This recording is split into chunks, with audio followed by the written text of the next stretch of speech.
6 హామీలు, 3 పార్టీలు government form చేసి సంవత్సరం గడిచింది. ఇంకా అందులో 2 హామీలకి అడ్రస్ కూడా లేదు. 100% హామీలు అమలు చేసేసామని చెప్పుకుంటున్నారంటే 3 పార్టీలు కలిసి 6 హామీలు మీరు నెరవేర్చలేకపోయారు. కానీ మా పార్టీ అలా కాదు. పేరు వైఎస్ఆర్, ఒక్కడే నాయకుడు, ఆయనే జగన్మోహన్ రెడ్డి గారు. మేమంతా సైన్యం. ఇచ్చిన 9 హామీలు ఇచ్చిన వాటికంటే కూడా ఎక్కువ చేసినటువంటి నాయకుడు రాష్ట్ర చరిత్రలో ఎవరైనా ఉంటే ఆయన జగన్మోహన్ రెడ్డి గారు అని చెప్పేసి నేను బల్ల గుద్ది చెప్తా ఉంటాను. మాత ధైర్యంగా నువ్వు చెప్పగలవే శిరీష్ అని అడుగుతా ఉన్నాను. కరోనా లాంటి పాండమిక్ సిచ్యువేషన్లో కూడా ఏ ఒక్క సంక్షేమ పథకం ఆకుండా ఈ రాష్ట్రంలో పేద ప్రజలకు అండగా నిలబడి పరిపాలన చేసినటువంటి నాయకుడు ఎవరైనా చరిత్రలో ఉన్నారంటే ఆయన జగన్ అన్న. ఆ పార్టీ ఏదన్నా ఉందంటే అది వైఎస్ఆర్ పార్టీ. ఆయనకి ప్రాణం ఇవ్వడానికి కూడా వెనకాడకుండా పనిచేసే సైన్యం ఎవరైనా ఉన్నదంటే అది మా వైఎస్ఆర్ పార్టీ సైన్యం అని చెప్పేసి మేము చెప్తా ఉన్నాం. మా అంత ధైర్యంగా నువ్వు చెప్పగలవు శిరీష్ అని చెప్పేసి కూడా చెప్తా ఉన్నాం నీకు. ఎందుకంటే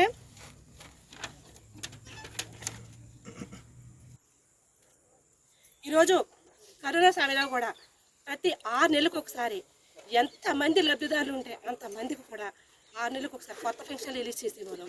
మీ గవర్నమెంట్ ఫామ్ చేసి సంవత్సరం గడిచింది. ఒక్కకన్నా కొత్త పెన్షన్ ఇప్పించగలిగారా? ఉన్న పెన్షన్లు కూడా తీసేస్తున్నారు. మాట్లాడితే 4,000 పెన్షన్ చేసేమంటున్నారు. అంటే మీరు పేదల నోటి దగ్గర లాగేసి మీకు కావాల్సిన వాళ్ళకి ఇచ్చుకుంటున్నారు పెన్షన్లో.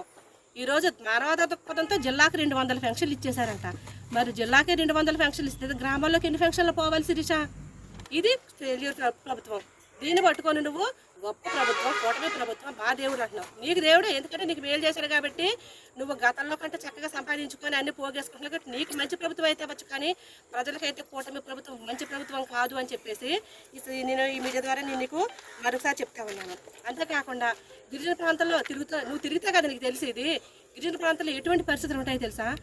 పిల్లలు లేనటువంటి ముసలి వాళ్ళు రేషన్ షాప్కి వెళ్ళి బియ్యం కూడా తెచ్చుకునే పరిస్థితిలో ఉన్నప్పుడు వాళ్ళ కోసం రేషన్ వెహికల్స్ ఇస్తే ఆ వెహికల్స్ కూడా మీ కూటమి గవర్నమెంట్ వచ్చిన తర్వాత తీసేస్తుంది. దానివల్ల ఈ గిరిజన ప్రాంతాల్లోనే ప్రజలు ఎంత బాధపడుతున్నారు కనీసం నీ కంటికనే కనిపిస్తుందా శిరీష? ఈరోజు వైఎస్ఆర్ పార్టీ అంటే ప్రజల వద్దకు పాలన. గిరిజన ప్రాంతాల్లో ముఖ్యంగా చెప్పుకుంటే 20,000 మంది కొండపొడి పట్టాలు చేసుకున్న వాళ్ళకి 60,000 ఎకరాలు కొండపొడి పట్టాలు. ఇలా చెప్పుకుంటూ పోతే గిరిజన ప్రాంతాల్లో ఎన్నో అభివృద్ధి, ఎంతో అభివృద్ధి. మీ కూటమి ప్రభుత్వంలో నువ్వేం చేసావో చెప్పుకోవడం మానేసి ఎప్పుడు చూసినా వ్యక్తిగత విషయాలు మాట్లాడుకుంటూ ఎదుటి మనిషిని తక్కువ చేసి నీ గ్రాఫ్ని పెంచుకోవాలనుకుంటే దానివల్ల నీకు మంచి రాదు కదా. నీ లేఖితనం, నీ చిల్లర బుద్ధులు అన్నీ కూడా బయటపడతాయని చెప్పేసి కూడా నీ సందర్భంగా తెలియజేస్తా ఉన్నా. ఎందుకంటే నువ్వేమీ ఆకాశం నుంచి దిగిరాలా. ఇదే ప్రాంతంలో పక్క మండలంలో పుట్టి పెరిగిందానే నువ్వు. నీ బతికేంటో మీ చరిత్ర ఏంటో మాకు తెలియదు అనుకుంటున్నావా? నీ చరిత్ర మాకు ఎలక్షన్స్కి ముందే తెలుసు. కానీ ఒక ఆడపిల్ల గురించి మీడియా ముందు తక్కువగా మాట్లాడి ఆవిడ పరువేమో కానీ మన పరువు దిగజారిపోద్దని ఇదితో ఈ రోజు వరకు ఏ రోజు కూడా నేను ఎమ్మెల్యేగా ఉన్న రోజుల్లో కానీ నేను ఇప్పుడు ప్రతిపక్షంలో ఉన్న పరిస్థితుల్లో కానీ ఏ రోజు కూడా దిగజారి డీగ్రేడ్ మాటలు మాట్లాడలేదు. ఎందుకంటే నా క్యారెక్టర్ అది. నువ్వు డీగ్రేడ్ ఆడదానివి కాబట్టి మీడియా మూవీ పెట్టావంటే ఎప్పుడు డీగ్రేడ్ మాటలు మాట్లాడుతూ ఉంటావు. నీ గురించి తెలీదా? 12 ఏళ్ల క్రితం నీ పెళ్ళవక ముందు నువ్వేం చేసేదానివి? స్టేజ్ల మీద రికార్డింగ్ డ్యాన్స్లు చేసేదానివి. ఈ విషయం ఏ రోజైనా నేను మీడియాలో మాట్లాడలేదు. ఎందుకంటే ఒక ఆడపిల్లని తక్కువ చేసి మాట్లాడకూడదు. ఎందుకంటే నీ ఆర్థిక పరిస్థితి ఏంటో నువ్వు బతకాలి. ఒక ఆడపిల్ల ఏదో చేసినావు, ఆ విషయం గురించి నేను ఏ రోజు మాట్లాడాల్సిన అవసరం కూడా లేదు. కానీ నువ్వు ప్రజల మధ్యలోకి వచ్చావు కాబట్టి, నువ్వు ఒక ఎమ్మెల్యేగా ఉన్నావు కాబట్టి నువ్వు ప్రజా సమస్యల గురించి ఏ రకంగా స్పందిస్తున్నావో ఖచ్చితంగా నీకు క్వశ్చన్ చేయాల్సిన ప్రతిపక్షంలో నేను ఉన్నాను కాబట్టి, అపోజిషన్లో నేను ఉన్నాను కాబట్టి ఖచ్చితంగా నేను రాజకీయంగా ఈ రోజు వరకు ప్రశ్నించాను. నువ్వు డే 1 నుంచి ఈ రోజు వరకు కూడా చూస్తూ ఏ రోజు కూడా నీ వ్యక్తిగత జీవితం గురించి కానీ నేను ఎక్కడ కూడా ఆవగించేంత మాట తోడడం ఏ రోజు జరగలేదు. కానీ ప్రతిసారి కూడా నువ్వు వ్యక్తిగత జీవితం గురించి నువ్వు మాట్లాడుతూనే ఉన్నావు. మాట్లాడితే మర్యాద కూడా నేను చెప్తూనే ఉన్నాను. ఈవిడ చెప్తుంది ఏంటి, ఈవిడేదో దగ్గరుండి చేసినట్టు నాకు ఎవరితోనే పెళ్ళి అయిపోయింది, విడాకులు అయిపోయింది, వేరే వాళ్ళని పెళ్లి చేసేసుకున్నాను. మరి నీ లెక్క ప్రకారం నాకు విడాకులు అయిపోయి వేరే వాళ్ళని పెళ్లి చేసేసుకుంటే ఇప్పుడు నేను వేరే వాళ్ళ భార్యను కదా. నా లైఫ్, నా పర్సనల్ లైఫ్ నాకు ఉంది కదా. ఎందుకు పనికి మళ్ళీ విషయాలు మీడియా ముందు మాట్లాడతావు? ఇంకొకసారి ఇప్పటి వరకు నువ్వు ఏదైతే నా మీద లేనిపోని ఎలిగేషన్స్ మాట్లాడుతూ ఉన్నావో ఆ మాటల్ని వెనక్కి తీసుకొని క్షమించమని క్షమాపణ చెప్పకపోతే ఈ వీడియోలన్నీ కూడా నా దగ్గర ఉన్నాయి. డే 1 నుంచి నువ్వు ఏం వాగేవో మీడియా సాక్షిగా ఆ వీడియోలన్నీ పట్టుకొని నేను హ్యూమన్ రైట్స్ కంప్లైంట్ చేయడానికి వెళ్తున్నాను. అంతేకాకుండా నీ మీద హైకోర్టులో కూడా పిటిషన్ వేస్తానని కూడా చెప్తామన్నాను. నువ్వు ఖచ్చితంగా నువ్వు మీడియా ముందుకు వచ్చి నాకు క్షమాపణ చెప్పకపోతే హ్యూమన్ రైట్స్ ఖచ్చితంగా నేను మీద వీడియోని తీసుకెళ్ళి కంప్లైంట్ చేస్తానని కూడా చెప్తాను. అంతేకాకుండా ఏమంటున్నావు, ఈవీఎం ఎమ్మెల్యే ఒక అంగన్వాడీ కార్యకర్త మీద ఓడిపోయారు, అని చెప్పేసి అంటున్నావు కదా. నువ్వు న్యాయబద్ధమైన ఎన్నికల్లో గెలుచుంటే నువ్వు ఈ మాట అన్న ఒక అందం ఉంటుంది. నేను డే 1 నుంచి కూడా చెప్తా ఉన్నాను, నువ్వు న్యాయబద్ధంగా గెలిచిన ఎమ్మెల్యేవి కాదు, నువ్వు ఈవీఎం ఎమ్మెల్యేవి, ఖచ్చితంగా నువ్వు ఈవీఎం ఎమ్మెల్యేవి. కాబట్టే నీకు ప్రజల సంక్షేమం గురించి పట్టకుండా ఊరు నియోజకవర్గం వదిలేసిపోయి ఎక్కడో ఉంటూ కబుర్లు చెప్తా ఉన్నావు. నేను ఇప్పుడే కాదు ఎప్పుడైనా చెప్తాను, నువ్వు ఈవీఎం ఎమ్మెల్యేవి. మాట్లాడితే బ్యాలెట్ ఓట్లు లెక్కెట్టుకో, బ్యాలెట్ ఓట్లతో గవర్నమెంట్ ఫామ్ చేసి ఎమ్మెల్యేలైన చరిత్రలో, రాష్ట్ర చరిత్రలో, దేశ చరిత్రలో ఎక్కడ లేవు. కాబట్టి నీ బ్యాలెట్ ఓట్లు నీ గెలుపుని నిర్ణయించలేవు. కాబట్టి నువ్వు ఖచ్చితంగా ఈవీఎం ఎమ్మెల్యేవే.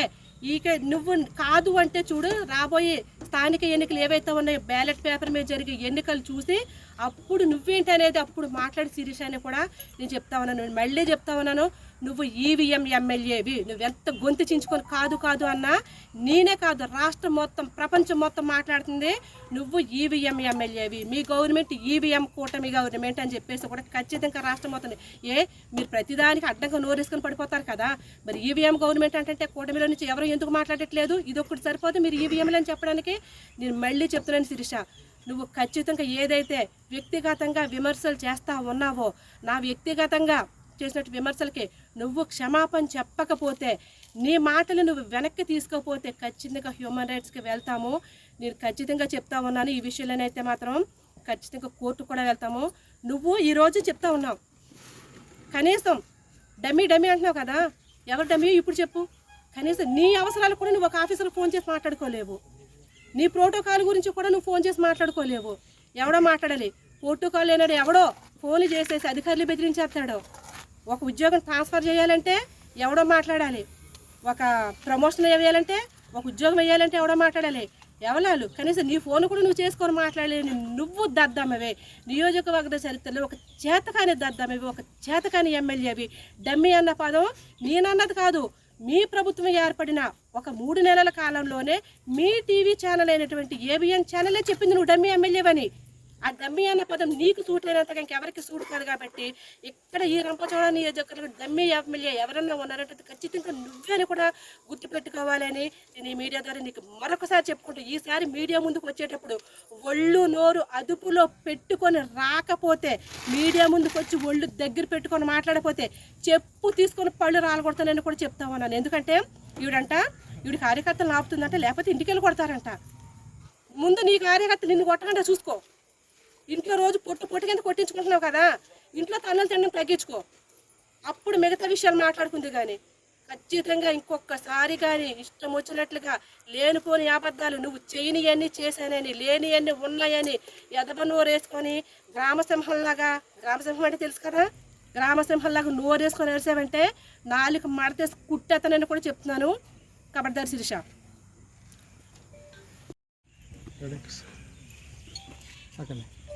నిన్న రంపచోడవరం ఎమ్మెల్యే మిర్యాల శిరీష మాట్లాడుతూ ఏదో సత్యదూరమైన మాటలు మాట్లాడుతూ ఉంది. అది ఎవరితో మాట్లాడుతుంది? పబ్లిక్ మీటింగ్లోనో లోపల విలేజ్లో మాట్లాడితే వాళ్ళకి తెలియదు. పోనీ ఏదో మాలుమూరు గ్రామాలు కదా, ప్రజలకు నాలెడ్జ్ లేదనుకోవచ్చు. సాక్షాత్తు పత్రికా విలేకరుల ముందే సత్యదూరమైన మాటలు మాట్లాడుతూ ఉంటే ఆశ్చర్యం వేస్తూ ఉంది.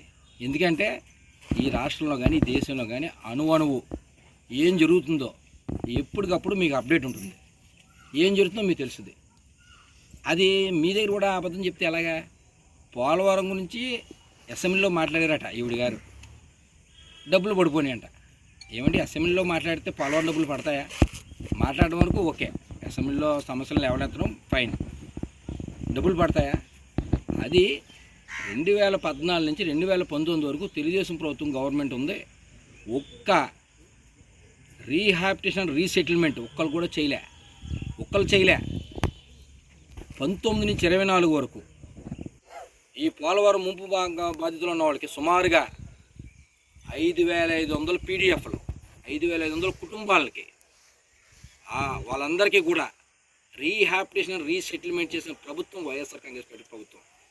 చాలామందికి ఇచ్చాం, చాలామంది అప్పుడే అవార్డు పాస్ చేసాం, గ్రామ సభలు పెట్టాం, ఎంక్వైరీ చేశారు, లబ్ధిదారులు గుర్తించారు, లబ్ధిదారులందరినీ ఫైనలైజ్ చేశారు.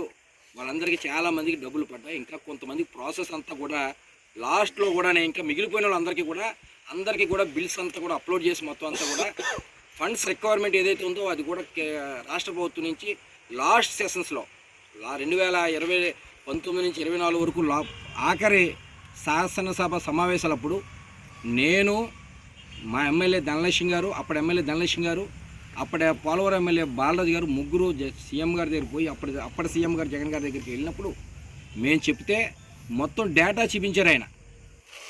ఆ రోజు ఆ సెషన్స్ అయిపోయిన తర్వాతే మరుసటి రోజే ఢిల్లీ వెళ్ళారు పీఎం గారిని కలడానికి. ఈ డేటా అంతా పట్టుకెళ్తున్నా, ఈ డబ్బులు రిలీజ్ చేయమని మొత్తం అంతా ఆయనకి ఇవ్వడానికి పట్టుకెళ్తున్నానని చెప్పి మొత్తం టోటల్ ప్రపోజల్ అంతా ఆ సీఎం గారి పట్టుకెళ్ళి పీఎం గారు చెప్తే పీఎం గారు కూడా నేను వెంటనే రిలీజ్ చేస్తాను, ఎలక్షన్ రూపంలో రిలీజ్ చేస్తానని చెప్పాడు ఆయన. కానీ రిలీజ్ చేయలే, ఎలక్షన్ అయిద్దాం రిలీజ్ చేయాలి. అది నేను అసెంబ్లీలో మాట్లాడిన వచ్చినాయి అంటే మరి నవ్వాలో ఏం చేయాలో అర్థమవుతలేదు. ఇంకో మొన్న ఏదో ఆవిడ మాట్లాడితే ఏదో మీటింగ్లో మాట్లాడితే విన్నా నేను. ఎమ్మెల్సీ గారు ప్రోటోకాల్ ఉంది అనంతబాబుకి,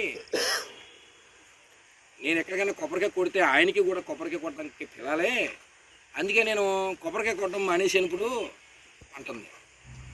అంటే నమ్మచ్చా? దాని వెంకాల ఆశ్చర్యం చెప్తాను మీ అందరికీ. అందరూ చూసిన అందరూ కాబూస్ అమ్మంగా ఉంటారు. దాని వెంకాల అంతరం ఏంటంటే నామినేషన్ వర్కులు ఎక్కువ, టెండర్ వర్కులు తక్కువ ఉంటాయి మనకి. ఎక్కడైనా నామినేషన్ వర్క్ కొబ్బరికాయ కొట్టామనుకో ఆ మండలంలో ఉన్న నాయకుడు తెలుస్తుంది, ఆ గ్రామంలో ఉన్న నాయకుడు తెలుస్తుంది, వాళ్ళు అడుగుతారు మాకు వర్క్ ఇమ్మని. వీళ్ళ షార్ట్ని పర్సంటేజ్ 5 నుంచి 10% ఒక వర్క్కి ఇద్దరికి అమ్మాడు. నా దగ్గర ఆధారాలు ఉన్నాయి, త్వరలో ప్రతి ఆధారం ఉంది, నేను వేగ్గా మాట్లాడుతోలే. ఒకే వర్క్కి ఒకటి తెలియకన్నా ఒకటికి ఇద్దరి దగ్గర డబ్బులు తీసుకున్నాడు. వాళ్ళ ఆయన ఈవిడి కలిసి తీసుకుని అక్కడికి వెళ్ళి కొబ్బరికాయ కొడితే అందరికీ పబ్లిసిటీ అవుద్ది, వర్క్ మాకేమని అడుగుతారని షార్ట్ని ఈవిడి డబ్బులు తీసుకుని ఇచ్చేసి వాడు షార్ట్ని స్టార్ట్ చేసి తెలుస్తుంది వీళ్ళకి. అంటే ఈవిడ పదవీ కాలం అయిపోద్ది. నాది 2027 లాస్ట్ వరకు ఉంది, మరి డిసెంబర్ వరకు ఉంటుంది, ఇంకో 2 సంవత్సరాలు ఉంది, ఇంకో సంవత్సరం మధ్య ఎలక్షన్ ఉంటుంది. ఆ తర్వాత ఈవిడికి చూద్దామంటే ఎక్కడ కూడా పలక మీద పేరు కనిపించదు.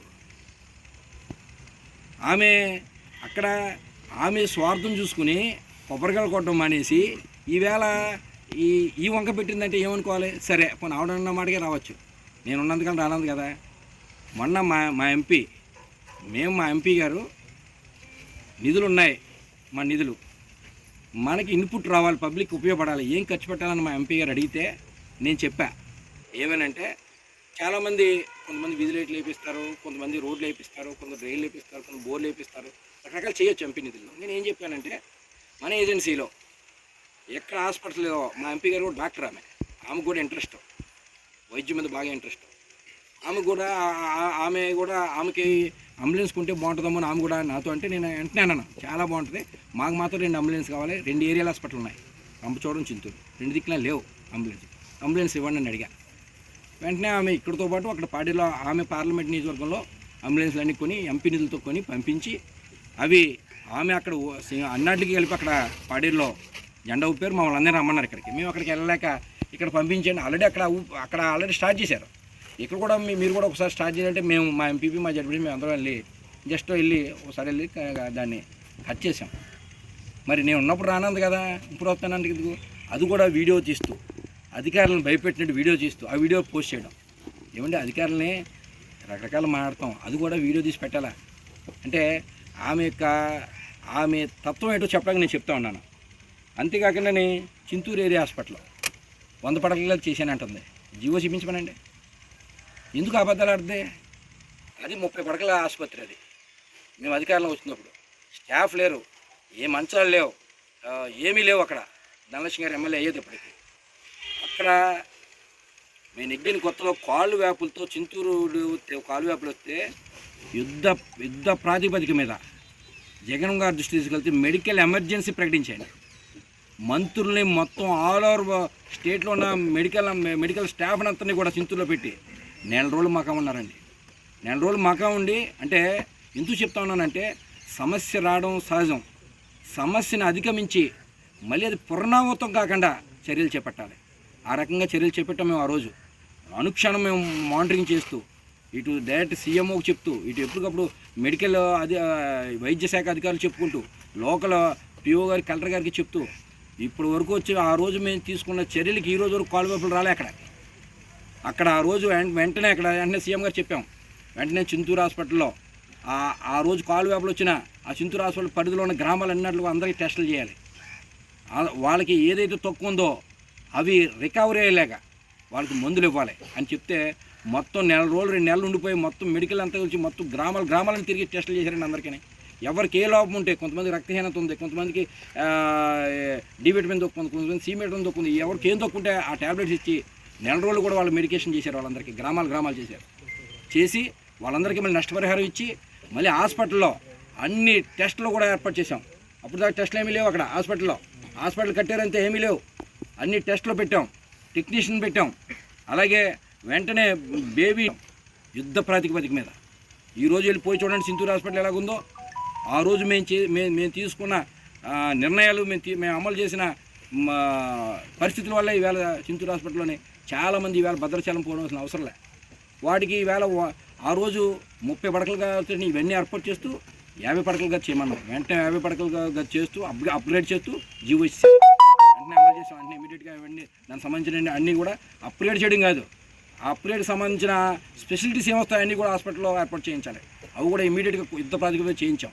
అప్పుడు ఇక్కడ హెల్త్ మినిస్టర్గా నాని ఉండేవాడు, ఆయన వెల్లూరు ఆయన. తర్వాత వెంటనే మేము దాన్ని మళ్ళీ కొన్ని రోజులు పోయిన తర్వాత బెడ్స్ సరిపోతలేదంటే అక్కడికి ఓపీ వచ్చి సుమారుగానే 300-400 ఉంటుంది ఓపీ. ఇన్పేషెంట్స్ వచ్చి రోజుకి సుమారుగానే 100 నుంచి 150 మంది ఉంటారు ఇన్పేషెంట్స్.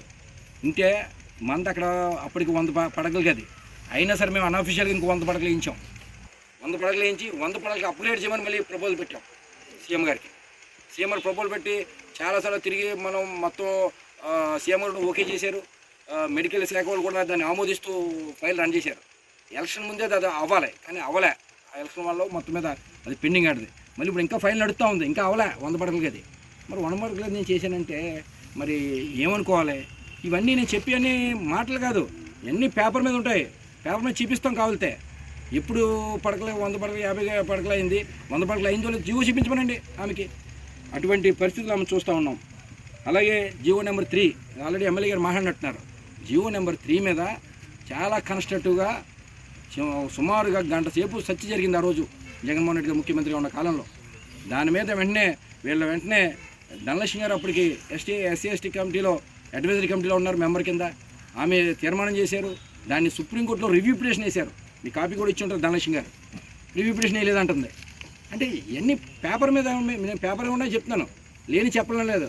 ఆవిడ ఎందుకు బేస్లెస్గా మాట్లాడుతుంది? ఒక ఎమ్మెల్యేగా ఉన్నాం, ఒక అంగన్వాడీ టీచర్ అయితే ఆవిడ ఏం మాట్లాడినా ఎవరు పట్టించుకోరు. ఒక ఎమ్మెల్యేగా వేలాది మంది చూస్తుంటారు, వేలాది కళ్ళు చూస్తూ ఉంటాయి. ఒక బాధ్యతగా వ్యవహరించాలి, ఎమ్మెల్యేగా మాట్లాడాలి. మనం ఒక స్థాయి మన ఎమ్మెల్యే కాకముందు ఎలా మాట్లాడినా ఎవరు పట్టించుకోరు. ఒక బాధ్యత గల పౌరుగా ఉన్నప్పుడు నువ్వు మాట్లాడే ప్రతి మాట కూడా ఖచ్చితంగా సత్యానికి దగ్గరగా ఉండాలి. ఇష్టం మాట్లాడితే కుదరదని మీ ద్వారా చెప్తా ఉన్నాను.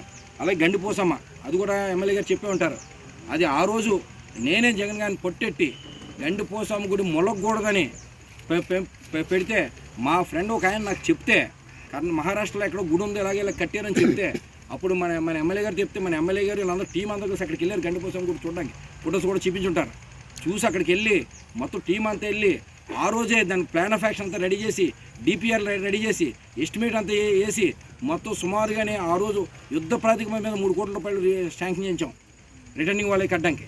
కట్టిన తర్వాత రిటర్నింగ్ వాళ్ళు కట్టిన కుదరదని ఇంకా మనం పూర్తిగా కట్టాలంటే అప్పుడు 2,50,00,000 రూపాయలు 250 కోట్ల రూపాయలు ఎస్టిమేట్ వేయించి అవి డబ్బులు కూడా జగన్ గారు వెంటనే దానికి కేంద్రానికి మాట్లాడి మళ్ళీ జగన్ గారితోనే మళ్ళీ పోలవరం వాళ్ళకి ప్రపోజల్ పంపించాం. ఏమనంటే పోలవరం ప్రాజెక్ట్ కట్టేటప్పుడు ప్రాజెక్ట్ దగ్గర కట్టేటప్పుడు ఆ దగ్గరలో ఏ మునిగిపోయినా అవన్నీ కూడా రీఆపరేషన్ అంతా కూడా పోలవరం నుంచి ఇవ్వాలన్నది నిబంధనలు ఉన్నాయి. ఆ నిబంధనలు అనుసరించి ఈ గుడి మునిగిపోతుంది కాబట్టి మీ పోలవరం నుంచి ఇవి కట్టే వాళ్ళ బాధ్యత మీ మీద ఉందని ఒక రికమెండేషన్ పెట్టించాం సీఎం గారి చేత. పెట్టిన వాళ్ళంటే అగ్రీ చేశారు. వాళ్ళందరూ కూడా మరి దాని మీద వెరిఫై చేసి చాలా 2 years జరిగింది. దీని మీద లాంగ్ ప్రాక్టీస్ జరిగింది. అటు మహారాష్ట్ర వెళ్ళి రావడం, మళ్ళీ డిపిఆర్ తయారు చేయడం, డిపిఆర్ ఎస్టిమేట్లు ఇవన్నీ తయారు చేయడం, అవన్నీ అప్రూవల్ చేసుకోవడం, మళ్ళీ అన్నీ కూడా ఎవరు వాళ్ళ యూనివర్సిటీ వైస్ ఛాన్సలర్ దగ్గరికి పంపించి వాళ్ళు అప్రూవల్ తీసుకోవడం, ఇవన్నీ తీసుకొచ్చి అన్నీ అప్రూవల్ తీసుకొచ్చి ఆఖరికి అన్నీ వచ్చి వాళ్ళని ఒప్పించాం. వాళ్ళు కూడా ఒప్పుకున్నారు 2,50,00,000 ఇవ్వడానికి, ఇప్పించి ఈ డిజైన్లో కట్టడానికి. ఇదంతా కూడా నేను మా ఎమ్మెల్యే గారు మేము చెప్పాం, ప్రభుత్వానికి సలహా చెప్పాము. మాకు తెలిసింది వాళ్ళు ఫాలో అయ్యారు, వాళ్ళు వచ్చి ఎప్రిషియేట్ చేశారు అందరూ. ఆ రోజు ఎండోమెంట్స్ కమిషనర్గా సత్యనారాయణ ఉన్నారు ఐఏఎస్ ఆఫీసర్, ఆయన చాలా మెచ్చుకున్నారు మమ్మల్ని, మంచి ప్రపోజల్ పెట్టారు మీరని. అంటే మాకు తెలీదు ఏంటంటే అదే వాళ్ళు ఉంటే అడుక్కో ఫోటో తీసి పెట్టు నువ్వు సోషల్ మీడియాలో, అడుక్కో వీడియో తీసి పెట్టు నువ్వు వెనకాల బ్యాక్గ్రౌండ్ మ్యూజిక్. ఎమ్మెల్యే గారు మహారాష్ట్ర పర్యటన కనివినియరగని రీతిలో ఇక్కడ దేవాలయం, దేశ చరిత్రలోనే మొట్టమొదటిసారి ఎమ్మెల్యే నీటిలో గుడి కట్టడం కనుక్కొని ఎమ్మెల్యే గారిని పెట్టుకుందాం. మాకు అది తెలీదు, మాకు పని చేయడం తప్ప ఇటువంటి అసలు చేసిన పనికే చెప్పుకోవడం తెలీదు, అసలు తెలీదు. అటువంటి వాళ్ళని చూస్తూ ఉంటే సిగ్గేస్తూ ఉంది. అలాగే ఆమె అంటా ఉంది నిన్న మీటింగ్లో వర్క్స్ చేయకుండా బిల్లు తీసుకున్నారని. ఛాలెంజ్ చేస్తూ ఉన్నా, నీకు దమ్ము ఉంటే అధికారంలో ఉన్నావు, ఎమ్మెల్యే సిట్టింగ్ ఎమ్మెల్యేవి, ఎక్కడైనా వెరిఫై చేయి. నేను కానీ మా వాళ్ళు కానీ మా సర్పంచ్ కానీ మా ఎంపీటీసీ కానీ మా ఎంపీపీలు కానీ చాలా నిస్వార్థంగా పనిచేస్తారు. ఎక్కడ బిల్లు చేసుకుంటే ఎంక్వైరీ చేయి, యాక్షన్ తీసుకో, దమ్ముంటే నిరూపించు, నీకు దమ్ముంటే నిరూపించు, మాట్లాడటం కాదు.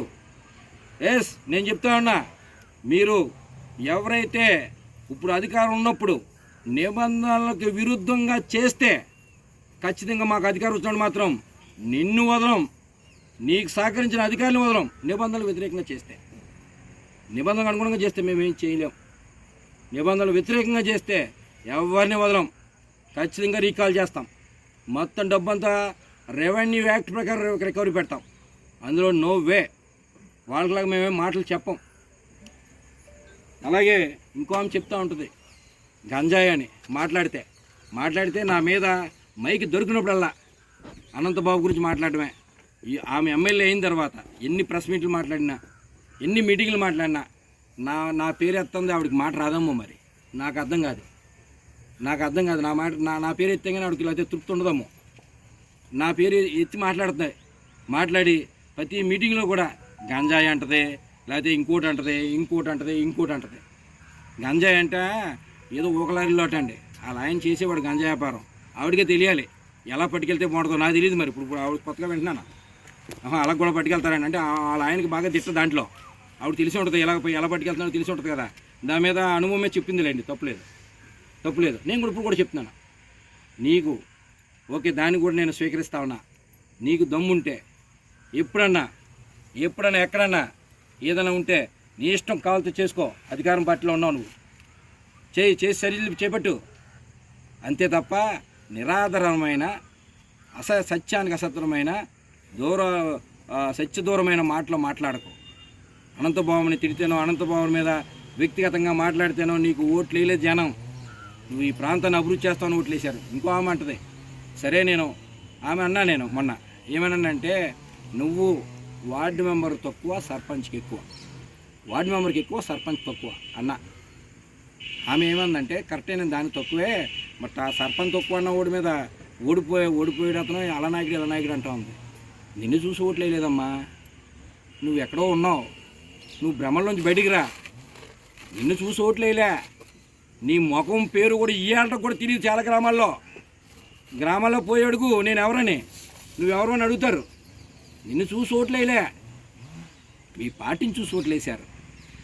తల్లబొట్టుకుంటూ ఉన్నారు, మీ పార్టీ నాయకులు తల్లబొట్టుకుంటూ ఉన్నారు, ఇటువంటి ఆవిడ సీట్లు ఇచ్చామని. నేను చెప్పడం కాదు, మీ నాయకుడి దగ్గర సర్వే రిపోర్ట్ చూసుకో వెళ్ళి. మీ నాయకుడు 4 సార్లు కౌరంపాడు, మర్చిపోయావా?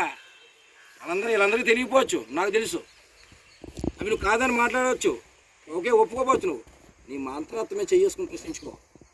నీ నాయకుడు సర్వే రిపోర్ట్లో ఏముందో, ఏమీ లేదు సార్, నేనేం లేదు సార్, మేము చాలా సత్సీలు అండి, చాలా మంచోళ్ళు అని చెప్తే ఏ రకంగా వార్నింగ్ ఇచ్చాడో గుర్తెచ్చుకో. మీ నాయకుడు ఆ సర్వే రిపోర్ట్ చూసుకో వెళ్ళి, నీకు కూడా చెప్పే దాంట్లో ఏముందో. ఆవిడ మాట్లాడద్దండి. ఈ రంపచోడవరం చరిత్రలో చాలామంది తెలుగుదేశం ఎమ్మెల్యేలు చూశారు, మీరు చాలామంది అన్ని పార్టీల ఎమ్మెల్యేలు చూశారు. ఎంత అవినీతి గల ఎమ్మెల్యే, ఎంత దిగజారి మాట్లాడే ఎమ్మెల్యేని ఈ రంపచోడవరం చరిత్రలో ఎప్పుడైతే చూడలే. ప్రజలందరూ ఇటు ఆ పార్టీ నాయకులు అధిష్టానం కానించి కింద స్థాయి నాయకుల దాకా బుర్రలు పట్టుకుంటూ ఉన్నారు. ఇవి చేసే పనులకి పార్టీ నష్టపోతుందని వాళ్ళు ఆందోళన చెందుతూ ఉన్నారు. వీడి వల్ల ఎన్నోసార్లు చెప్పి వాళ్ళు ఇంకా చెప్పి వాళ్ళు ఇసుకెక్కిపోయారు. అంటే వీళ్ళు డిసైడ్ అయ్యారండి, ఏదో వచ్చింది నా అవకాశం నాకు, ఇక దోసుకో దాసుకో ఇంకా అన్న పద్ధతిలో ఉన్నారు భార్య భర్తలు ఇద్దరు కూడా. వాళ్ళన్నీ చెప్తా, వరుసగా చెప్తా వాళ్ళు అన్నీ కూడా. అలాగే ఈమె చిన్న అంగన్వాడీ టీచరు, గతంలో మీరు చూసే ఉంటారు. నేను చిన్న అంగన్వాడీ టీచర్ని 10,000 జీతం, సాలిసాలిన జీతంతో మేము కుటుంబీట్లు ఆడేవాళ్ళం అని ఆమె చెప్పిన ప్రెస్ మీట్ దగ్గర పొత్తులు. ఎస్ కరెక్టే, ఒప్పుకుందాం, కరెక్టే. పాపం చిన్న చిన్న అంగన్వాడీ టీచర్లు అందరూ కూడా చిన్న చిన్న జీతాలు, చిన్న చిన్న కుటుంబాలు, నేను ఒప్పుకుంటాను. కానీ ఎలక్షన్స్ ముందే సంవత్సరం ముందు నుంచి భారీ కటౌట్లు, ఒక్కో కటౌట్ 25,000, అలా ప్రతి మండలంలో 2-3 కట్టారు. భారీ ఫ్లెక్స్లో టోటల్గా ఎలక్షన్ సంవత్సరం ముందే 10 లక్షలు ఖర్చు పెట్టుంటారు. 10,000 జీతం, సాలిచాలన జీతంతో కుటుంబం సాగుతూ ఉంటే 10 లక్షలు ఎట్టి ఎక్కడ వచ్చినాయమ్మా ఆ డబ్బులు? ఎక్కడే? అంటే అమాయక గిరిజనులకి ఉద్యోగాలు ఇస్తాను దోసుకున్న డబ్బులా, లేకపోతే గుండాట ప్యాకెట్లు ఆడించిన సంపాదించిన డబ్బులా, లేదా గంజాయి ద్వారా సంపాదించిన డబ్బులా? నువ్వే చెప్పాలి మరి. అంత డబ్బు ఎక్కడ వచ్చినాయి? ఒక అంగన్వాడీ టీచర్ 2 లక్షల రూపాయలు ఖర్చు పెట్టగలుగుతారా? నువ్వే చెప్పావు కదా సాలిసాలన జీతాలు కుటుంబానికి గడవడం కష్టం అవుతుందని. అవి సమాధానం చెప్పాలి మరి, ఆవిడే సమాధానం చెప్పాలి. అలాగే ఇంకో ఆమె చెప్తా ఉంది, నేను చాలా ఉదార స్వభావం కలదని, అందుకే నా వెహికల్ని అక్కడికి ఇచ్చేసాను, అంబులెన్స్ కింద ఇచ్చేసాను, ఇటువంటిది ఎవరన్నా చేశారా అంటుంది. అంటే దోసేసిన డబ్బులోనే లక్షల రూపాయలు దోసేసి 1,000 రూపాయలతో ఖర్చు పెట్టేసి ఇది నా ఉదార స్వభావం అంటుంది. అది కూడా ఏమంటుందండి నిన్న మీ ప్రెస్ మీట్లో, నెలకే అంబులెన్స్కి 3 లక్షలు అవుద్దట. 3 లక్షలు నేనే వస్తాను ఆవిడ మాటకి. ఆవిడే అంది నా జీతంతోనే బతుకుతున్నాను, 1,75,000 జీతం ఆవిడకి. అంటే ఆమె మెయింటెనెన్స్ ఎంత, ఆవిడ కాల్ మెయింటెనెన్స్ ఎంత? మరి 3 లక్షలు అయిపోతుంటే మిగతా 2,25,000 ఎక్కడి నుంచి, 1,25,000 ఎక్కడి నుంచి తెచ్చింది? మరి జీతం తప్ప ఏం రావట్లేదు కదా ఆవిడకి. మరి 3 లక్షలు అవుతుందని ఆవిడే చెప్తుంది కదా. అదొక అబద్ధం. పోనీ అది పక్కనెట్టండి, ఒక అంబులెన్స్ రోజుకి ఎన్ని కిలోమీటర్లు తిరుగుద్దండి? రోజు అప్పమాని పొద్దున్న తిరిగితే 200 కిలోమీటర్లు తిరుగుద్ది. ప్రతిరోజు తిరిగితే పొద్దున్న సాయంత్రం తిరిగితే 200 కిలోమీటర్లు తిరుగుద్ది. 200 కిలోమీటర్లకి 20 లీటర్లు కాలుతుంది. 20 లీటర్లు అంటే 2,000 రూపాయలు రోజుకి. నెలకు 60,000 జీతం, డ్రైవర్ జీతం ఓ 10,000, ఇంకో అసిస్టెంట్ జీతం ఇంకో 10,000, 20,000, 80,000, అది 90,000 అవుద్ది. మరి 3 లక్షలు ఎందుకు అవుద్ది? 3 లక్షలు అని చెప్తుందంటే మీ ప్రస్తుత దగ్గర కూడా మీ దగ్గర అంత అబద్ధాడేస్తుందంటే మరి ఏం చెప్పాలి ఆమెతోనే? అంటే ఆవిడ ఎమ్మెల్యే అనుకుంటుందా, లేకపోతే రోడ్డు పంపు సామాన్య మానవురాలు అనుకుంటుందా? అంటే ఎందుకు చెప్తున్నానంటే ఆమె యొక్క దయచేసి ప్రెస్గా మీరన్నా ఆమె చెప్పి మాటలు సత్యదూరమైన మాటలు మీరన్నా దాన్ని ఎడిట్ చేసి తీయండి, చూడలేకపోతున్నాం. సత్యమైన మాటలు మాట్లాడండి. సత్యదూరమైన మాటలు కూడా మాట్లాడుతూ ఉంటే అవి కూడా మీరు కూడా చూపిస్తే మీ దానికి టీవీ వాళ్ళు కూడా మర్చిపోద్ది. దాని గురించి తెలిసిన వాళ్ళు చూస్తే అది మిమ్మల్ని అభ్యర్థిస్తూ ఉన్నా. అలాగే ఏం జరిగినా, ఎక్కడ ఏం కూడా జరిగినా అనంతబాబు అంటది. ఎవడో డీబీఎం వరాన్ని తాగేసి తీర్థం చేసుకుంటున్నారు. తాగేసి ఆ తీర్థం చేసుకున్న ముందుకెళ్ళి ఆడ ఆదిశక్తి తీర్థాన్ని ఊరేగింపు చేస్తుంటే, దేవుని ఊరేగింపు చేస్తుంటే ఆ ఊళ్ళో పెద్దలందరూ కొట్టి పక్క దోశారు. కొడితే చిన్న చెయ్యి దెబ్బతిరింది. ఆడ హాస్పిటల్లో చేరాడు. వెంటనే వెళ్ళిపోయి వైసీపీ వాళ్ళు సిద్ధగుడిహారని హాస్పిటల్కి వెళ్ళి ట్రీట్మెంట్. ఇప్పుడు కదా మొన్న ఎప్పుడో ఆ ఊళ్ళోకి వెళ్ళి తెలుస్తుంది. ఆ ఊళ్ళో ఉత్తకూడదని చూసారు ఇవ్వండి, అయిపోయింది. మన పెడతమాల్లో ఎవడో తాగేసి మా పార్టీ పేషెంట్ ఇంటికి వెళ్ళి అతనితో తాగేసి ఉన్నాడు, ఓవర్ ఫుల్ తాగేసి ఇంటికి వెళ్ళాడు, గొడవాడి కింద పోతాడు, చేతికి దెబ్బతో వెళ్తే ఇది అనంతబాబు కొట్టని చెప్పాడు. అంటే ఎవడేం జరిగినా రోడ్డు అంటే ఎవడన్నా అలాగే నడుతున్నట్టు పడిపోయాడుకో ఇక అనంతబాబు తోసాడు అన్నట్టు అంటాను. అంటే ఎక్కడికి వెళ్ళండి, మొన్న పచ్చలబాదు సుబ్రహ్మణ్య షష్ఠి ప్రతి సంవత్సరం పండుగ చేసుకుంటారు. పండుగ చేసుకోవడానికి ఈవిడ లెటర్ రాసి, అంటే లెటర్ ఏంటంటే దేనికంటే గుండెడికి ప్యాకెట్గానే, లెటర్లో సారాంశం తెలియదు కానీ వెళ్ళిన పని గుండెడికి ప్యాకెట్గా అడగడానికి లెటర్ రాసి ఇచ్చింది ఈవిడ. లెటర్లో ఏమైనా రాసిందో నాకు తెలియదు కానీ లెటర్ రాసి ఇచ్చి రాష్ట్ర పార్టీ అధ్యక్షునికి, హోమ్ మినిస్టర్ గారి దగ్గరికి తీర్థం చేసుకుంటున్నామని కారు పెట్టి పంపించిందండి ఇక్కడి నుంచి. వాళ్ళ పాపం ఊళ్ళో వాళ్ళు పాపం గుళ్ళో డబ్బులు 40,000 రూపాయలు ఖర్చు పెట్టి విజయవాడ, వైజాగ్ ఇక్కడికి తిరిగి 40,000 ఖర్చు అయిపోయి 2-3 రోజులు తిరిగి, 4 రోజులు 5 రోజులు తిరిగి ఎత్తుకొచ్చి గోలగోలాలి. అంటే ఇక్కడ ఎంత ఘోరం అంటే చేయాలి, అయితే చేయకూడదు, మానేయాలి. ప్రజలు మబ్బి పెట్టి ఈ రకంగా చేస్తుంటే అసలు ఫస్ట్ రోజు తెలుసుకుంటారు, రెండో రోజు తెలుసుకుంటారు, మూడో రోజు చూస్తారు, ఏదో రోజు తిరిగి కొడతారు. ఖచ్చితంగా ఆ రోజు ఖచ్చితంగా వస్తుంది. ఆ టైప్లో ఈవిడి ఆ రకంగా చేస్తుందంటేనే ఈయన్ని ఏ రకంగా అనాలో నాకు అర్థం కాని పరిస్థితి. అలాగే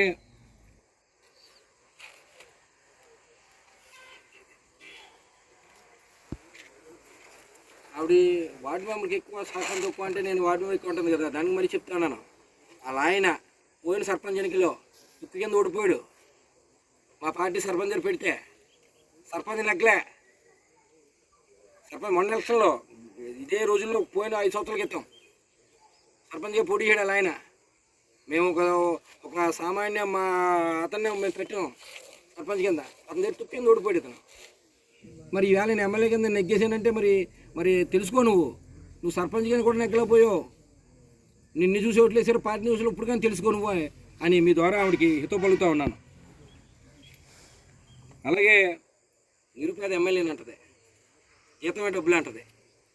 కార్లు ఎక్కడే అంటే మా చుట్టాలు కొన్నారంటది. చుట్టాలు మాస్టర్ అట.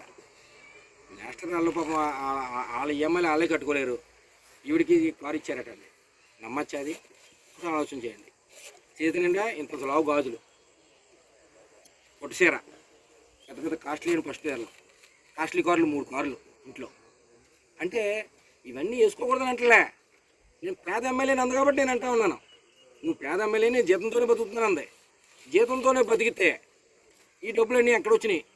నీ ఒంటి మీద బంగారం అంతా ఎక్కడి నుంచి వచ్చింది? నువ్వు వేసుకునే చీరలు ఎక్కడి నుంచి వచ్చినాయి? సమాధానం చెప్పాలి, ఆవిడ సమాధానం చెప్పాలి. ఎవరు చుట్టాలు ఎవరైనా కార్లు ఇస్తారండి? నేషనల్ ఎవరైనా వాళ్ళు ఈఎంఐలు కట్టుకోలేరు అంటే ఎందుకు చెప్తున్నానంటే, ఆవిడ ప్రెస్ మీట్ మాట్లాడితే, మీటింగ్లో మాట్లాడితే పర్లే, ప్రజలకు కొంతమంది తెలియపోవచ్చు. ప్రెస్లో మీ దగ్గర మాట్లాడుతుంటే నాకు ఆశ్చర్యం అనిపించేస్తుంది నాకు. అందుకే ఇందాక మేము అంటా ఉన్నాను. అలాగే ఈవిడేంటంటే ఇంకా ఈవిడి భార్య భర్తలు ఇద్దరు కూడా అవినీతి చాలా పరాకాష్ఠ చేరుకుంది. ఎంత అవినీతి అంటే, ఇల్లు కట్టుకుంటే ఎవడన్నా, ఈ రంపచోడలో ఇల్లు కట్టుకుంటే ఎవడన్నా కూడా రేటు పెట్టారండి. ప్రతి మండలానికి ఒక మొబైల్ వెహికల్, వాళ్ళ తాలూకు మనుషులు తిరుగుతూ ఉంటారు. సాయంత్రం 5 వరకు 5 లక్షలు ఇచ్చేలాడు. ఎక్కడెక్కడ ఇల్లు కట్టుకుంటున్నారు, ఎవరు కట్టుకుంటున్నారు అని చూడడం, వెంటనే ఇతను చెప్పడం, అతను పనిచేసేటికి ఫోన్ చేయడం, ఏవయ్యా పని దిక్కు కడుతుంది ఎవడో పని చెప్పులు తీసుకున్నాడా, తీసుకుని ఏంటైనా అనడం. ఆ సెక్రటరీ గారు పని చేస్తారు కదా పాపం, ఏదో అధికార పార్టీ కదా అని గవగాడి దగ్గర పోవడం. దగ్గరికి వెళ్ళి బాబు చూసుకో, అది ఏదో పని వాళ్ళ దగ్గర మన ఎమ్మెల్యే గారికి ఫోన్ వచ్చింది చూసుకొని చెప్పొచ్చాడు. వీడు కాలు కాని కొత్తులో పాపం ఎక్కడో ఇల్లు కట్టుకోవాలంటే, ఈ ప్రాంతంలో ఇల్లు కట్టుకోవాలంటే, ఒక 3 సెంట్లు నేల కొనుక్కోవాలంటే తల తాకట్లు ఎట్టి, ఇంట్లో పొత్తులు తాకట్లు ఎట్టి, ఇంట్లో బ్యాంకులో అప్పులు తెచ్చుకుని ఇల్లు కట్టుకుంటూ ఉంటే, మన ప్రాంతంలో ఇల్లు కట్టుకునే వాళ్ళు ఎటువంటి వాళ్ళు మీకు తెలిసే ఉంటారు, మీరు చూసే ఉంటారు చాలామంది. వాటికి కట్టుకుంటే వాళ్ళు భయాందోళన గురి చేసి డబ్బులు దోసుకుంటే, ఆ సెక్రటరీ పోయి చెప్తే వీళ్ళు ఏం చేయాలి తిరిగి అలా తిరుగుతూ ఉంటే, ఈ లోపల బోకర్లు వస్తారు. వచ్చి బాబు ఏంటి ఇలా ఫోన్ వచ్చిందని నీకు సెక్రటరీ గారు వచ్చారని నేను అడుగుతాడు. అవునండి సెక్రటరీ గారు వచ్చిందండి, ఏదో చేసి పెట్టండి బాబు అని అండం. నువ్వేం కంగారు పడలే, నేను మాట్లాడతాను, నేను సెటిల్ చేస్తానులే అండం. వెంటనే అక్కడ పిఏ రావడం, ఆ పిఏ ఎవడో ఫోన్ చేస్తాడు, ఓ నెంబర్ నుంచి ఆఖరి తిరుగులేని వస్తుంది, నేను పిఏను బాబు అంటాడు. అర్రా బాబు నేను ఎందుకు, మా వాళ్ళు చెప్పారు ఏదో సెటిల్ చేస్తానులే, నేను మాట్లాడతానులే అండం. ఇది వెంటనే సాయంత్రం ఏదో చెట్టు కింద ఊరి చివరికి కూడా రాస్తాడు. డబ్బులు పట్టుకెళ్తాడు, డబ్బులు పట్టుకెళ్ళి డబ్బులు ఇచ్చేసుకుని వచ్చాడు. ఇచ్చుకుని వచ్చేసి బాబు నీకు ఏదో రకంగా నాకు ఇల్లు కట్టుకున్నా అడ్డు చేయకుండా చేయండి బాబు, నువ్వు బాబు 5 లక్షలు వచ్చాను బాబు. బాబు అలా 5 లక్షలు కదే, నువ్వు ఏ ఇల్లు కడుతున్నావు? ఇంగిల్లా స్లాబ్ ఇల్లా, 1 ఫ్లోర్లా 2 ఫ్లోర్లా అంటే, ఇంగిల్లు అయితే 3 లక్షలట అండి, స్లాబ్ ఇల్లు అయితే 5 లక్షలట, 1 ఫ్లోర్ కడితే 8 లక్షలట అండి, 2 ఫ్లోర్లు కడితే 10 లక్షలట. నువ్వు చెప్పు, దాన్ని బట్టి మేము ఇల్లు అవ్వాలి. బాబు లేదు బాబు మేము స్లాబ్ ఇల్లు కట్టుకుంటున్నాము, 3 కలుపు కట్టుకుంటున్నాం బాబు, 3 ఒక్కొక్కరు ఒక 4 బాబు అంటే ఒక్కొక్కరు 3 అయితేనే 10 లక్షలు ఇవ్వాలయ్యా, 2 ఫ్లోర్లు వస్తున్నాయంటున్నా కదా 10 లక్షలు ఇవ్వాలయ్యా అని చెప్తే 10 లక్షలు ఇచ్చి ఇల్లు కట్టుకున్నారండి. ఎక్కడ కాదు, ఉదాహరణకి మా అడదేల సీతపల్లి సెంటర్లో ఒక 3 వ్యాపారస్తులు వాళ్ళు ఇల్లు కట్టుకున్నారు, 3 ఫ్లోర్లు వేసుకున్నారు. 3 వేరు వ్యాపారస్తులు ఒక్కటి వాళ్ళు కాదు, కట్టుకుంటే వాళ్ళ దగ్గర 10 లక్షలు తీసుకున్నాడు. 10 లక్షలు తీసుకున్నాక ఇల్లు కంప్లీట్ అయింది సీతపల్లి సెంటర్లో. వాళ్ళ పేర్లు కూడా అన్నీ నా దగ్గర ఉన్నాయి, అన్ని వివరాలు ఉన్నాయి. నేను వాళ్ళు చెప్పిన మాటలు కూడా ఉన్నాయి దగ్గర, వాళ్ళ ఫోన్ కన్వర్జేషన్ ఉన్న దగ్గర వస్తున్నట్టు పెడతా బయట. అలాగే హౌసింగ్, గవర్నమెంట్ శాంక్షన్ చేసింది హౌసింగ్ గిరిజనులకు ఇల్లు ఇచ్చేదానికి. జేఈనికి అక్కేసేటట్టు హౌసింగ్ చేయండి ఎమ్మెల్యే ఇద్దరు ఏంటి హౌసింగ్ శాంక్షన్ అయినాయి కదా, ఇన్ని శాంక్షన్ అయిన పర్టికులర్ లిస్టు ఎమ్మెల్యే గారు ఇక మన నియోజకవర్గం మొత్తం ఇల్లు శాంక్షన్ అయినాయండి, ఇవన్నీ మొదలెట్టించాలండి అండి. అలా చూసి బాగుందయ్యా శాంక్షన్ అయినా లేవయ్యా, నాకేదో ఇల్లు కట్టుకుంటాడు నాకేటి అని అడిగాడట. అదేంటండి నాకేటండి అన్నాడట. అంటే నాకేటి అంటావేటయ్యా, ఏదో ఇన్ని ఇల్లు కట్టినప్పుడు లోకల్ ఎమ్మెల్యేం కదా ఏదో చూడాలి కదా అన్నాడటండి. సార్ అది యూనిట్ కాస్ట్ చాలా తక్కువ అండి, వాళ్ళు కట్టుకోలేరండి, కట్టుకోలేకపోతే మేమే అవును టాప్ మీద మూవ్ పెట్టి ఏదో చేస్తాం, టాప్ మీద మూవ్ పెట్టి కట్టినా సరే మళ్ళీ ఇల్లు కలవడు ఎంతో కొంత రిటర్న్ అడిగి ఇస్తాడండి, మళ్ళీ ఈ బిల్లు కాకుండా ఎంతో కొంత ఒక 20,000 10,000 మళ్ళీ చేతులు ఎత్తుకుంటే ఇల్లు కంప్లీట్ అవ్వదండి అన్నాడట. ఎవరు కడుతున్నాడు అన్నాడట. టాప్ మీద కట్టున్నాడు, టాప్ మీద కడుతున్నాడు కదా, ఆ కడుతున్నాడు ఎంతో కొంత మిగులుతుంది కదా, ఆ 5,000 తెమ్మను ఇంటికి అన్నాడట. అంటే జైలు డియ్యలు ముక్కు మీద వేసుకున్నారండి. ఏడుపాళ్ళు నువ్వు నాకు 5,000 ఇస్తే కానీ మర్యాద ఉండదంట, ఎన్ని ఇల్లు ఉంటే అన్ని 5,000 ఇమ్మన్నాడట. అంత దౌర్భాగ్య పరిస్థితికి దిగజారంటే ఆ తాపి పని కష్టం చేసుకుంటే కష్టం మిగులుతుంది చేస్తలేడు, వాడి దగ్గర ఉన్న వస్తువులకి అద్దె మిగులుతుందని చేస్తాను తాపి మిత్రి ఏం మిగులుతుంది కాలనీకి డబ్బులు, ఈ రకంగా చేస్తున్న పరిస్థితి మనం చూస్తున్నాం. ఇకపోతే పంచాయతీ నిధులు అన్నీ చెక్కడానికి, పంచాయతీలు మండల పరిషత్ నిధులు చెక్కడానికి మంచి ప్లాన్ స్కెచ్ చేశారండి. మొత్తం 186 పంచాయతీలు 11 మండల పరిషత్తులో ఉన్న నిధులన్నీ కూడా కాజేయడానికి స్కెచ్ చేశారు. ఎలాగంటే అనూస్ ఎంటర్ప్రైజెస్ గోకవరంలో ఒక బోర్ గొట్టాలు, ఈ కరెంట్లు సామాన్లు, అలాగే ముగ్గులు ఇవన్నీ పెట్టడానికి ఒక షాప్ ఏర్పాటు చేశారు. అది వ్యక్తి వాళ్ళ పిఏ ఉంటాడు, వాళ్ళ పిఏ భార్య పేరు మీద పెట్టారు అక్కడ. అది సెక్రటరీకి చెప్పారు, ఏవయ్యా నువ్వు ఎక్కడ బోర్ మెటీరియల్ కొన్నా ఎలక్ట్రికల్ సామాన్ కొన్నా మొత్తం అక్కడి నుంచి కొనాలి అన్నారండి. కొనమనలో తప్పులే, కొన్ని ఏదో కొన్ని రూపాయలు మిగులుతుంది కదా, కానీ నీకు మొత్తం అంతా ఉదాహరణకి ఒక 3 లక్షల రూపాయల మెటీరియల్ అది ఇచ్చాడు అనుకోండి, కొటేషన్ ఇచ్చాడు అనుకో, వాడికి ఇచ్చేది 80,000 అంతే మెటీరియల్ ఇస్తారు, మిగతాదంతా ఇంకా ఆడు మాఫియా. ఉదాహరణకి నేను చెప్తా ఉన్నాను, మాడదల మా ఎండి ఆఫీస్లో ఒక యూఓపీఎడ్డి ఎండి ట్రాన్స్ఫర్ అయిపోతే యూఓపీఎడ్డికి ఇన్ఛార్జ్ ఇచ్చారు. పెద్ద బిదో ఉంది అతని పేరు, ఇస్తే అతన్ని పీకి మీద కత్తెట్టి నువ్వు ఎత్తావా సత్తావని బతిమలిస్తే మళ్ళీ పోయి 3,50,000 గవర్నమెంట్ పంపి ఇచ్చారండి, ఎంపీకి తెలియకుండా ఇచ్చేస్తే తెచ్చారు. గవర్నమెంట్ ఇచ్చి డబ్బులు ఇచ్చారు, గవర్నమెంట్ ఏం పంపలే. 10 గొట్టాలు లోపల ఉన్న గొట్టాలు 2 హెడ్లు అంతే 3,50,000. తర్వాత నాకు ఎందుకో మీటింగ్కి వెళ్ళి జనరల్ బోర్డు మీటింగ్కి చూసా, 3,50,000 డ్రా చేయడం ఉంది. ఎంపీపీని అడిగా, నాకు తెలియదు అంది. ఎండిఓని అడిగాను, సార్ అంటాడు, ఏంటంటే ఈ పొద్దున్న చెప్తున్నాడు అనేసి మాకు సెలబెట్టిపోయి ఇయ్యాలకు జాయిన్ కాలే, ఉద్యోగం పోతాడు, సెలబెట్టిపోయి జాయిన్ కాలే. అంటే అతను భయపెట్టేసి అతని దగ్గర 3,50,000 అక్కడికి బోర్ మెటీరియల్ కొన్నట్టు బిల్స్ తీసుకున్నారు. నిన్న రంపచోడవరం పంచాయతీలో మడిచెర్ల సర్పంచ్ నుంచి 1,80,000 అదే దానికి చెక్ ఇచ్చారు. తెచ్చినాయని చూస్తే ఏంటనుకున్నారు, 60 లైట్లు తెచ్చారండి. సర్పంచ్ వచ్చింది, నాకు తెలియకుండా ఇచ్చారండి అని అగ్గి వస్తే సెక్రటరీని అడిగా, ఏంటి బాబు అని తెచ్చారండి అంటే, సార్ మీ దగ్గరికి వస్తానండి. నా దగ్గర రావడం ఎందుకే, ఆ డబ్బులు తెచ్చేవా లేదా పట్టుకెళ్ళి దానికి సామాన్లు తేలేదని సర్పంచ్ గారు అంటుంది, డబ్బులు ఇచ్చేసామని అంటుంది, ఎందుకు ఇవ్వలేదు అంటే, ఎక్కడ ఇచ్చామంటే నాకు గోకవరం అనేసి అన్నది. కొంచెం అర్థం చేసుకోండి సార్, మాకు ఉండే ఇబ్బంది మాకు ఉన్నాయండి. ఏం చెప్పాలి అంటే ఇలాగా నాకు తెలుసున్న ఈ రెండే నా దృష్టికి వచ్చినాయి. మొత్తం 186 పంచాయతీల్లో 11 మండల పరిషత్తుల్లో ఎంపీపీలు మా వాళ్ళు ఉన్నా సరే వాళ్ళు తెలియకుండా వాళ్ళు మబ్బి పెట్టి వాళ్ళకి ఏదో చెప్పేసి ఎండి వాళ్ళు కూడా మసకట్టి వాళ్ళు తెలియకుండా ఇచ్చేశారు. ఏం చేయాలని అంటున్నాను నేను, ఎంత ఘోరం అండి. ఆ పంచాయతీ నిధులు అరకొరగా వస్తున్నాయి, ఎంపీపీ నిధులు అరకొరగా వస్తున్నాయి. మా రంపచోడ ఎంపీపీకి ఫోన్ చేసి భయపెడతారా? మా ఎంపీపీకి కట్ చేశారు ఇవన్నీ లాగేసి, ఇవన్నీ నిధులు ఇస్తావు, డబ్బులు ఇస్తావా, బోర్లు కొంటావా అక్కడ, అయితే నీ సంగతి చూడవా? ఏం చూస్తారు సంగతి?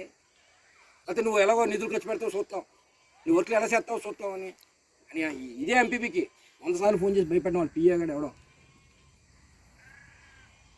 వాళ్ళు పిఏలు కూడా కొంచెం అఫీషియల్ పిఏలు వాళ్ళు ఈ రాష్ట్రం ఎక్కడికే పోరు ఇక్కడే ఉద్యోగం చేస్తారు నీ ఉద్యోగం నువ్వు చేసుకో అంతే తప్ప మా వాళ్ళని భయపెడితే మాత్రం ఎక్కడ ఊరుకోం ప్రభుత్వ ఉద్యోగం నువ్వు నీకు ఏ రకంగా చెప్పాలో మాకు తెలుసు ఆ రకంగా చేస్తాం ఖచ్చితంగానే మా వాళ్ళని భయపెడితే మాత్రం ఎంపీపీ అలా ఎంపీపీ నుంచి సర్పంచ్ని భయపెడతారండి భయపెట్టి ఇలా చూడట్టు వాళ్ళని భయపెట్టి వాళ్ళ సెక్రటరీలను భయపెట్టి నిధులన్నీ కాజేస్తారా ఇలా పెట్టి ఖచ్చితంగా ఎన్నట్ల మీద కొన్ని ఆడిట్ చేస్తా మళ్ళీ ఆల్రెడీ ఏ సంవత్సరం ఆడిట్ అయిపోద్ది మళ్ళీ నేను రీకాల్ ఫర్ చేస్తాను మన గవర్నమెంట్ వచ్చిన తర్వాత డబ్బులు ఇటువంటి డబ్బులన్నీ కూడా మొత్తం అన్నీ కూడా నేను కాన్ఫరెన్స్ అన్నీ చేపిస్తాను ఆ రోజు ఖచ్చితంగా ఆర్ఆర్ యాక్ట్ ప్రయోగించి మొత్తం అని డబ్బులను మళ్ళీ రప్పిస్తా ఖచ్చితంగా.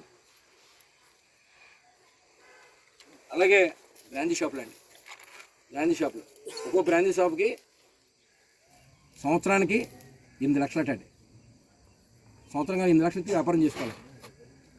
ప్రతి నెల కూడా రాయల్ స్టాక్ అటండి మరి రాయల్ స్టాక్ అంటే నాకు తెలీదు రాయల్ స్టాక్ ఫుల్ అటండి ఫుల్ కేసు అట 2 కేసులు ఇవ్వాలంట ప్రతి నెల 10 షాప్ నుంచి నెల 5 ఆడు కారు వేసిన వస్తాడు ఆ బోకర్ ఎవడు ఉంటాడు కదా వెంటనే కారులోకి టకటగా తెచ్చి 2 కేసులు పెట్టారు నెలకి 5 అలా ఎన్ని బ్రాంచ్ షాపులు అన్ని బ్రాంచ్ షాపులు కూడా నెలకి రాయల్ స్టాక్ ఫుల్ కేసులు అండి రాయల్ స్టాక్ అక్కడ ఫుల్ కేసు అట ఆ కేసులు 2 కేసులు అటండి ఒక్కో బ్రాంచ్ షాప్ నుంచి సంవత్సరానికి 8 లక్షల రూపాయలు డబ్బులు అట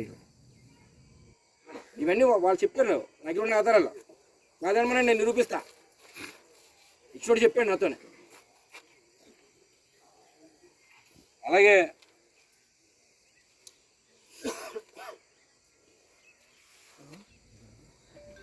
ఇంకోటి ఏంటంటే గ్రామాల్లో ఉన్న తీర్థాలు మన ఏజెన్సీలో ఉన్న గ్రామ దేవతలు ఉంటారు గ్రామ దేవతలు తీర్థం చేసుకోవడం మన వాళ్ళందరికీ ఆనవాయితీ దాన్ని కూడా వీళ్ళు ఆదాయ వనరుల కింద మార్చుకున్నారండి.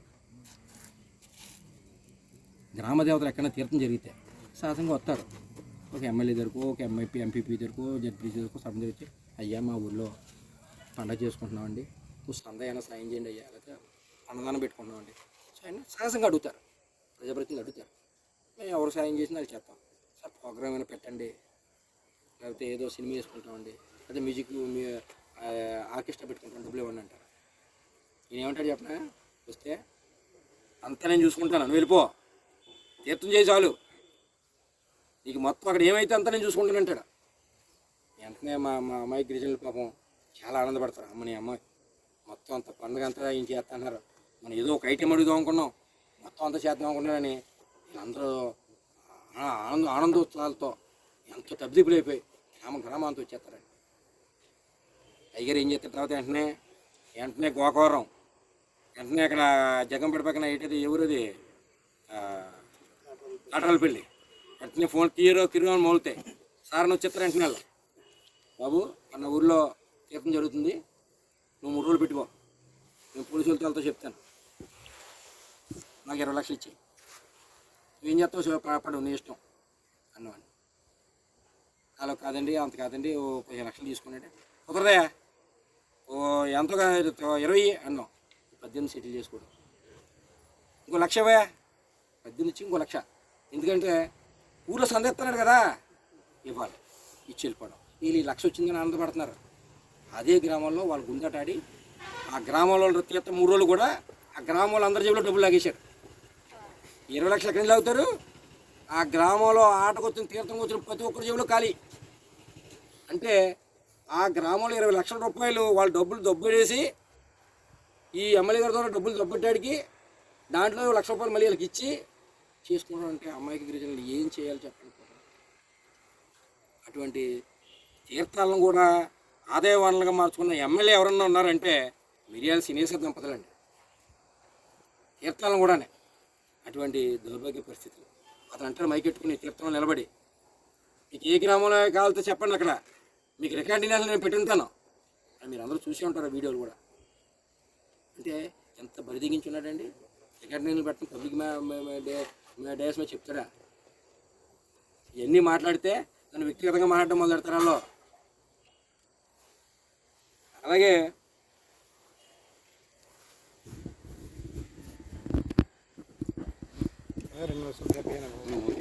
ఓకే పక్కన పోతున్నాయి తెల్లగా వస్తలేదు ఇలా పక్క తెచ్చుకోలేదు. పని చేయండి లైటింగ్ పోతుంది.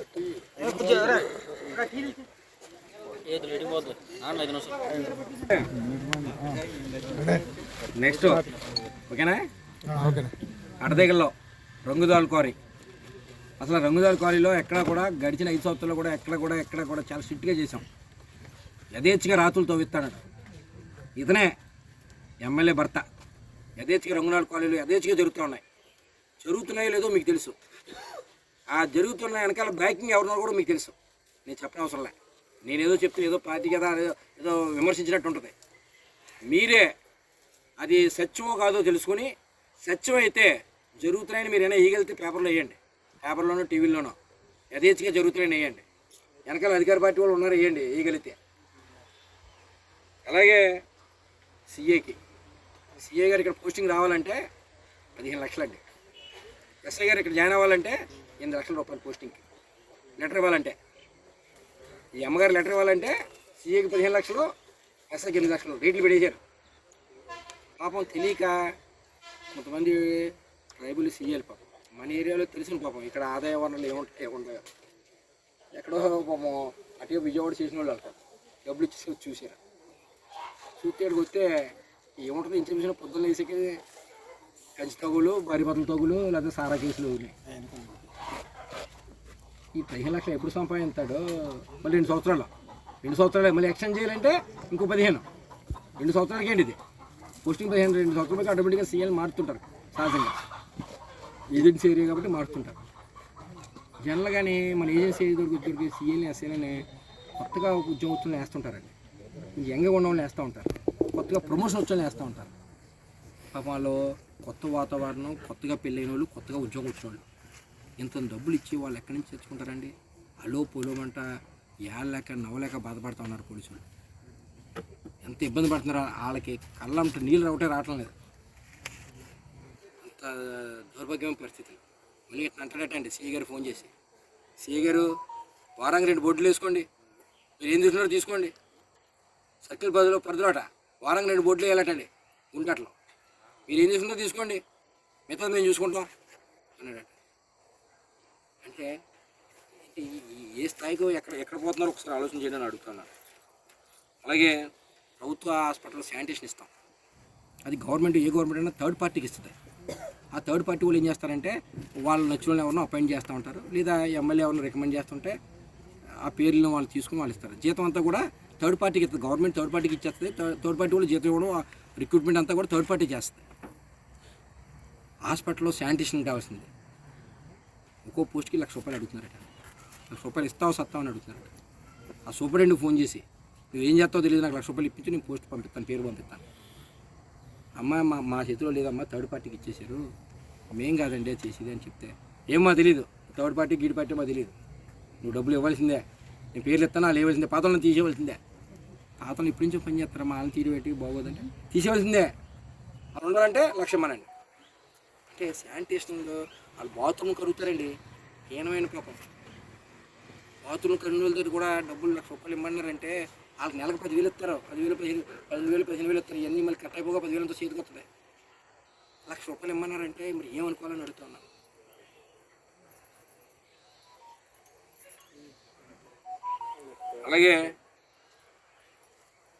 అలాగే ముసలమ్మ ఉందటండి, 90 సంవత్సరాలు ఆవిడకి.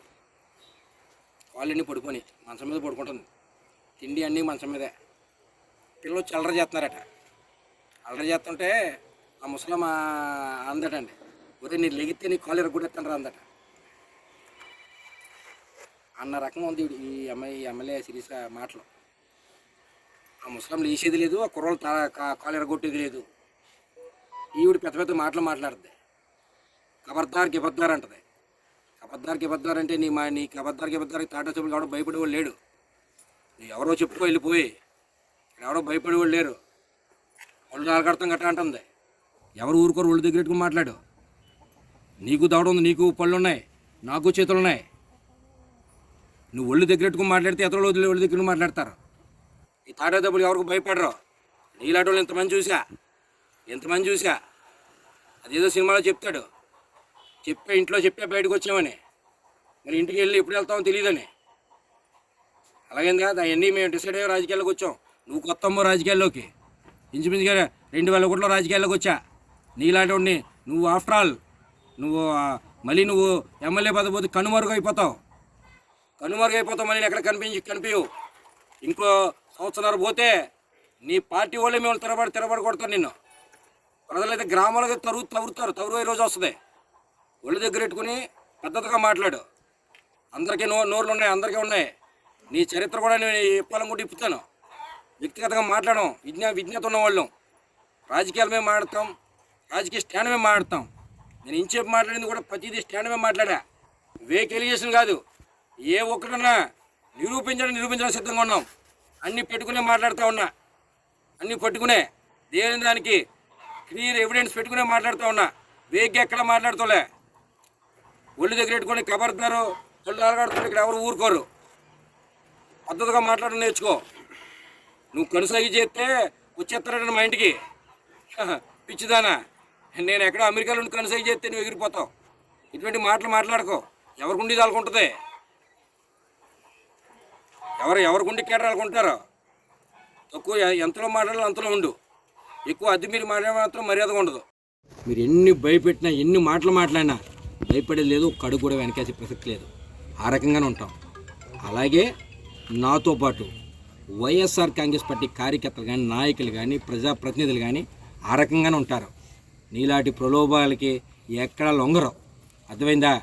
ఎవరు నేను చెప్తా ఉన్నాను కదా, ఒక్క సర్పంచ్ని కానీ, ఒక్క ఎంపీటీసీని కానీ ఎంతో ప్రయత్నాలు చేసావు నువ్వు.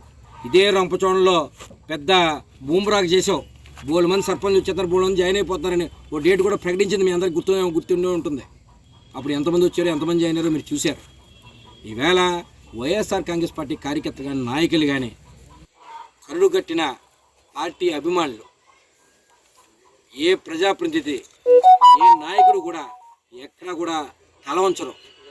ఈవేళ చెప్తా ఉంది ఆవిడ, అలాగంటున్నారని ఇలాగంటున్నారని. నేను నీ గురించి ఏమంటున్నారో ముందు తెలుసుకో. తెలుసుకోవద్దు. ఎందుకంటే నీ పార్టీ నాయకులే నీ మీద కంప్లైంట్ చేశారు. ఆవిడ మీద కంప్లైంట్ ఇచ్చి ఇప్పుడు క్లాస్ తీసుకున్నారు. ఈవిడ ఇలా ఇష్టం చేస్తుందని. అది కూడా మరిచి ఎతరోడి మీద బుర్ర జల్లి ప్రయత్నం చేస్తామంటే ఎవరో టచ్లో ఉన్నారమ్మా నీకు. నువ్వు మహానాయకురాలు కదా. మళ్ళీ నీకు పదవి పోతే మళ్ళీ ఇలా భూతద్దం పెడితే మరి కనిపించిన పరిస్థితి. మళ్ళీ నీ వెనకాల ఒక మనిషి, నీ వెనకాల నీ వెనకాల నీ కార్ డ్రైవర్ కూడా ఉండడు నీ వెనకాల పదవి పోతే. అది నీ పరిస్థితి తెలుసుకో.